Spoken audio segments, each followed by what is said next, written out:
अनिल एक दिलेर लड़का था। उसकी गांव के कोने में एक पुरानी टूट फूट चुकी हवेली थी, जिसके बारे में लोग कहते थे कि वहां रात को कोई आवाज देती है, कोई चलकर आता है, लेकिन किसी ने कभी उसे देखा नहीं। एक रात अनिल ने सोचा कि वो सच का पता लगाएगा। चांद की हल्की रोशनी में वो अकेला ही हवेली की तरफ बढ़ गया। जैसे ही उसने दरवाजा धक्का दिया, पुरानी लकड़ी की कर आवाज से पूरा महल कांप उठा। अंदर हवा नहीं चल रही थी, फिर भी पर्दे खुद ब खुद हिल रहे थे। अनिल ने अपनी टॉर्च जलाकर अंदर कदम रखा।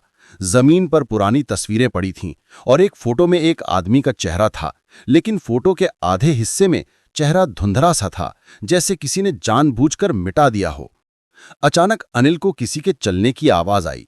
थक थक थक। टॉर्च की रोशनी एक पुराने दरवाजे पर पड़ी, जो धीरे धीरे खुद ब खुद खुलने लगा। अनिल का गला सूख गया।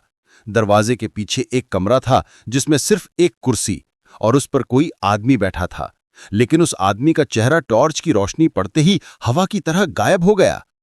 अनिल का दिल जोर से धड़कने लगा। वो पीछे मुड़कर भागना ही चाहता था कि तभी उससे किसी की हल्की सी आवाज सुनाई दी। यहां से मत जाओ, तुम्हें कुछ दिखाना है। अनिल जम गया।